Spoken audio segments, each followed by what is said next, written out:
안녕하세요. 비트코인과 마이크로 스트래티지의 횡보가 3달 가까이 지속되면서 많은 투자자들이 지치고 손절하는 상황이 발생하고 있습니다. 오늘은 큰 이슈가 없는 현재 상황에서 잠시 시간을 내서 저의 개인적인 투자의 연대기와 개인적 가치 투자 방식의 매수 매도의 전략, 레버리지에 대한 생각과 투자의 전반적인 생각을 시리즈로 구독자분들께 공유해드리고자 합니다. 투자 종목에 대한 하락과 상승의 이유 분석보다 중요한 것은 바로 투자의 마인드이기 때문입니다. 특히 우선 최근에 구독자분들이 많이 유입하여 예전 영상을 보지 않으시고 매수나 매도, 그리고 투자의 기본적인 부분에 대한 질문을 댓글로 물어보시는 분들이 많습니다. 특히 최근에 가입하신 분들은 최근에 올라온 영상만 보시기 때문에 따라서 오늘 영상을 통해 이러한 궁금증을 일부 해소할 수 있는 시간이 되었으면 좋겠습니다. 특히 기존 구독자분들은 저와 같이 매수를 시작하시거나 분할 매수하셨다면 이번 하락장에서도 아직 수익권이거나 약 손실 중이지만 최근 구독을 시작하시고 이번 마이크로 스트래티지를 고점에서 몰빵 투자하신 분들께서는 꼭 이 영상을 보시면서 다음 투자에 있어 좋은 전략을 세우시는 영양분으로 쓰이면 좋겠습니다. 이는 저의 개인적인 투자 방법이니 다들 참고만 하시기를 부탁드립니다. 아마 저보다 시드가 훨씬 많으신 분들도 있으실 테고 저보다 시드가 작으신 분들도 계시겠지만 시드의 크기보다 중요한 건 장기적으로 우상향하는 올바른 종목을 선택했느냐, 그리고 얼마나 빨리 투자를 시작하여 경험적으로 주식시장의 성공 논리를 깨우치느냐가 더 중요하다고 개인적으로 생각합니다. 20살의 어린 나이에 작은 투자금으로 시작해서 1억이라는 시드를 가진 30살 사람과 30살에 1억을 가지고 처음 투자를 시작하는 사람은 완전히 다른 투자관념을 가지고 있을 확률이 높습니다. 투자의 시드는 같더라도 10년의 실전 투자 경험이 주는 경험칙과 주식장의 역사는 단순히 경험이라는 두 단어로 요약되지 않습니다. 그래서 내가 지금 시드가 작아서 투자에 성공한 사람들의 얘기가 나한테는 적용되지 않는 것이 아니라 지금이라도 내가 그들이 가진 통찰력을 공감하고 더 나아가 좀 더 좋은 자산을 찾고 투자한다면 결국 같은 지점을 향해 모이게 되어 있는 것입니다. 자, 그럼 본론으로 바로 가서 많은 투자자들이 주식 투자를 하지만 정작 투자에 성공한 사람들은 거의 없습니다. 심지어 유튜브에서도 많은 투자자들이 자기만의 이론과 관점 그리고 차트상의 투자 기법을 얘기하지만 정작 그것을 투명하게 공개하고 자신의 투자 내역을 보여주는 투자자는 거의 없습니다. 대부분 말뿐인 이론을 그럴듯하게 설명하며 자신이 주장한 종목이나 이론이 틀릴 경우 슬쩍 주제를 바꿔버리곤 합니다. 사실 사람들은 대부분 새벽에 큰 하락이 발생하면 눈을 뜨고 그 하락의 이유를 찾으려 하지만 제가 보기엔 그러한 행동은 크게 가치 있는 행동으로 생각하지 않습니다. 하락은 이미 발생하였고 하락의 이유는 여러 가지가 있을 텐데 그것을 이런저런 이유를 대며 끼워 맞추며 하락을 정당화하며 그래 이래서 떨어졌구나 이렇게 머릿속으로 내가 납득하는 것은 큰 의미가 없기 때문입니다. 사람들은 주식을 할 때 지나간 과거에 많이 집착합니다. 과거의 차트상은 어떠했고 어제의 하락 원인은 무엇인지 그리고 그것을 그럴듯하게 설명하면 좋은 분석가라고 생각합니다. 하지만 제가 생각하는 주식시장은 때론 단계에 있어 정당 가치를 반영하지 않고 비이성적이며 비합리적인 경우가 오히려 더 많다고 생각합니다. 하지만 장기에 있어서 이러한 시장의 가치평가는 곧 정당한 가치를 찾아가며 그러한 흐름으로 간다고 생각하기에 하루하루의 등락과 이유를 찾는 것보다 오히려 큰 흐름을 보는 것이 중요하다고 생각합니다. 가령 비트코인의 우상향의 이유라든지 테슬라의 펀더멘탈 같은 부분이 이에 해당할 것입니다. 저는 처음 주식을 입문하면서 수많은 가짜 실력자들과 오랄 이론가들을 실제적으로 검증하면서 이론가가 아니라 투자자로서 제가 현재까지 자산을 우상향하게 불려온 주관적인 투자는 다음과 같은 전략으로 이루어졌습니다.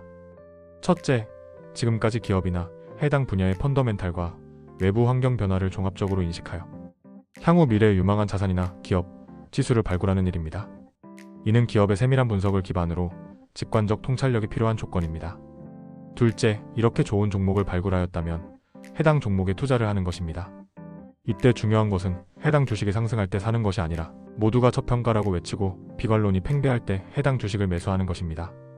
가령 제가 과거 영상에서도 말씀드렸듯 반도체의 비관론이 팽배했던 2022년에 미래 반도체 산업의 전망과 반도체 사이클을 예상하여 선제적으로 반도체 분야에 투자하는 것이 이러한 매수 방법이라 볼 수 있습니다. 따라서 투자에 필요한 것은 첫 번째 조건이었던 직관적 통찰력을 기반으로 한 자신의 투자에 대한 확신과 믿음 그리고 실행력이 필요할 것입니다. 셋째, 이러한 투자를 진행함에 있어서 해당 분야가 바닥인 상황에서 주가가 떨어지면 투자 금액을 늘리고 주가가 상승하면 관망하는 태담성과 욕심의 조절이 필요합니다. 그리고 가장 많은 분들이 질문하시는 것 중 하나인데 만약 분할 매수로 1차나 2차 분할 매수밖에 하지 못했는데 계속 주가가 상승해버리면 어떻게 하냐는 질문을 많이 하십니다.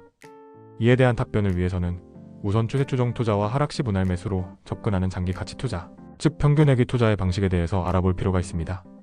우선 추세 추종 투자라 함은 시장의 모멘텀을 믿고 시장의 상승에 합류하여 추세를 따르고 손실 라인을 확정하여 투자하는 방식을 말합니다. 이에 반해 제가 말하는 하락시 분할 매수 방식은 오히려 시장의 하락에 합류하여 추가적인 패닉셀과 하락 움직임이 보일 때마다 대중과 반대로 매수를 하면서 투자금을 늘리는 방식을 말합니다. 추세 추종 투자의 장점도 물론 있고 이러한 방식으로도 충분히 성공할 수 있다고 생각합니다. 하지만 제가 추세 추종 투자를 지향하는 이유는 다음과 같습니다. 우선 추세 추종 방식을 선택할 경우 차트의 중단부 이상에서 계속해서 매입하게 되고 이는 평단의 상승과 더불어 단기적 트레이딩과 분석을 강요당하기 때문에 가치 투자 방식에 비해 정신적 에너지를 많이 써야 하며 큰 수익보다는 여러 번의 거래를 통해 수익을 달성해야 합니다. 또한 근래의 러우 전쟁이나 트럼프 관세 등 포통 주식이나 자산의 예측 불가능한 외생적 충격은 빈번하게 발생하는데 이러한 외생적 충격으로 인해 추세 추종 투자는 손절이라는 방식으로 밖에 대응할 수 없습니다. 그리고 특히 상승했던 자산의 대폭 조정은 이미 MDD상의 큰 하락을 경험하여 첫 점에서 매수를 시작한 투자자에 비해 더 강하고 크게 오는 경향이 있으며 이는 평단을 높이며 추격해온 추세 추종 투자자의 그간 투자를 위험하게 만들 확률이 높습니다. 이는 최근 큰 하락을 경험한 마이크로 스트래티지의 경우를 보더라도 최근에 첫 조정이 크고 강력하게 왔다는 것을 알 수 있습니다. 이에 대해 하락시 분할 매수한 가치 투자자들은 이미 저점에 분할 매수를 하였기 때문에 수익률이 감소할 뿐이지만 상승장에서의 추세 추종 투자자에게는 큰 손실을 안겨줬을 것입니다. 그리고 이러한 추세 추종의 대가인 제시 리버무어와 현재 가치 투자의 대가인 피터 린치, 워렌 버핏 등의 실패와 성공을 반추해보면 저의 개인적으로는 가치 투자가 적합하다는 결론을 내렸습니다. 따라서 이러한 방식을 따를 때 저는 상승장에서의 추가 매수는 진행하지 않으며 채평단보다 더 낮을 때 분할 매수를 진행합니다.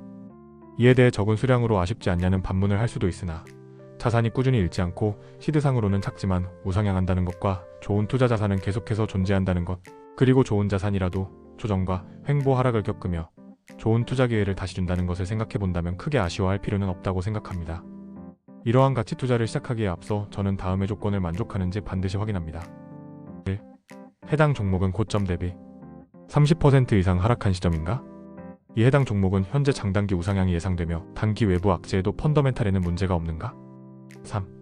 혹시 나의 분할 매수 계획이 엇나가더라도 3년 이상 보유할 수 있는 자산인가? 4. 현재 해당 종목에 대해 언론과 월가에서는 안 좋은 평가를 하고 있는가? 그리고 사람들은 공포와 조롱이 지속되고 있는가? 5. 해당 자산은 경제적 혜자가 있는 종목인가? 해당 분야에서 가장 선두에 위치하면서 다른 자산 혹은 기업과 차별화되는 독보적인 무엇인가가 있는가? 를 체크한 후 투자를 시작합니다. 넷째, 일단 이렇게 투자를 시작했다면 자신의 욕심을 내려놓고 분할 매수를 진행하는 것입니다. 우리는 자신의 판단을 통해 좋은 종목이라 생각이 되면 많이 하락한 지점에서 욕심이 생깁니다. 이는 투자 금액을 분산하지 않고 한 번에 큰 금액으로 해당 종목을 매수하게 됩니다. 그 결과 추가적인 하락이 발생하면 큰 손실이 발생하고 특히 변동성이 큰 종목이거나 레버리지를 매수했을 경우는 해당 종목이 추 상승할 것을 예상하면서도 그 손실의 무게를 견디지 못하고 손절을 하는 경우가 많이 나옵니다. 따라서 저는 자산의 성격에 따라 다르긴 하지만 일반적으로 4분할이나 5분할을 하여 점차적으로 투자금을 증가시키는 방식으로 매수를 진행하고 마지막 분할 매수되는 모든 예상치 못한 악재와 태풍락이 왔을 경우 어디까지 떨어질 수 있을지 과거의 역사를 분석하여 설정한 후 분할 매수를 진행합니다. 다만 일반 종목에 비해 변동성이 큰 테슬라 같은 종목이나 레버리지의 경우는 분할 매수의 급간을 좀 더 넓게 잡거나 분할 매수 횟수를 늘리거나 첫 매수 금액을 줄이는 등 다양한 방식으로 레버리지와 변동성에 대응할 수 있게 계획을 세우며 이에 꽤 많은 시간을 할애합니다. 다섯째, 그리고 최종적으로 투자한 분야가 등락을 반복할 때 사고파는 유혹을 이겨내고 종목의 상승 시기가 올 때까지 보유하는 인내심이 필요합니다.